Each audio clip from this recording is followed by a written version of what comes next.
l'édito politique maintenant de Bruno Jeudi de Paris Match. Alors en tête dans les sondages, Marine Le Pen, on le sait, qui mène une campagne tranquille, comme si tout allait bien, alors qu'elle n'est, Bruno, pas vraiment irréprochable sur le plan des affaires, on le sait.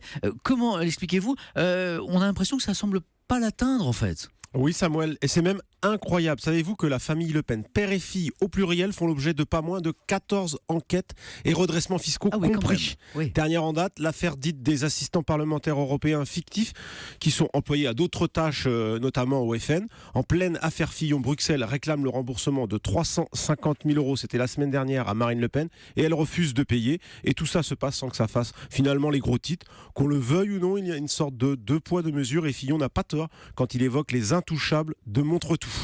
De manière générale, les affaires, c'est vrai Samuel, n'impriment pas sur l'image du FN. Pourquoi ? Parce que globalement, il bénéficie d'un atout, celui de n'avoir jamais gouverné, alors que la gauche et la droite se succèdent au pouvoir depuis 30 ans et sont co-responsables aux yeux de l'opinion du chômage de masse, de la date record ou encore de l'immigration massive. Et ça n'est pas tout, Bruno, parce que si j'ai bien suivi dans les sondages, c'est Marine Le Pen qui bénéficie des déboires de François Fillon. Vous avez bien suivi Samuel, Marine Le Pen engrange, si l'on prend les résultats du dernier sondage quotidien de l'IFOP pour le site de Paris Match, elle a gagné 2 points en une semaine, passant de 24 à 26. François Fillon, lui, perdant dans le même temps 3 points. La candidate du FN, elle, multiplie les signaux en direction des électeurs les Républicains déçus par Fillon, et elle espère ainsi en siphonner une partie. Elle lorgne notamment sur la frange Sarkozy. 15% des électeurs qui ont voté pour Sarkozy en 2012 déclarent vouloir voter pour Le Pen en 2017. Bruno, si on vous suit, elle progresse donc en silence, Marine Le Pen. Pour l'instant, sa victoire au second tour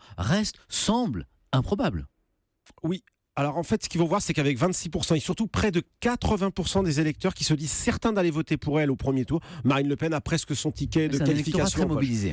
Électorat très mobilisé et très sûr de son vote. Si on s'en tient au seul sondage, sa victoire au second tour, elle paraît improbable. Pourquoi ? Fillon, comme Macron, l'emporterait grosso modo avec 60% des voix. Alors si les sondeurs et les commentateurs de l'Hexagone semblent rassurés, à l'étranger, on ne partage pas du tout cette relative quiétude. Les marchés financiers anglo-saxons et asiatiques sont en alerte. Leurs experts écrivent noir sur blanc dans leurs études que l'affaiblissement de Fillon conduit à une victoire possible de la candidate FN. Sans doute échaudée par le Brexit et la victoire de Donald Trump en 2016, qu'ils n'avaient pas vu. Les bourses étrangères retiennent leur souffle et jugent tout à fait possible ce scénario catastrophe.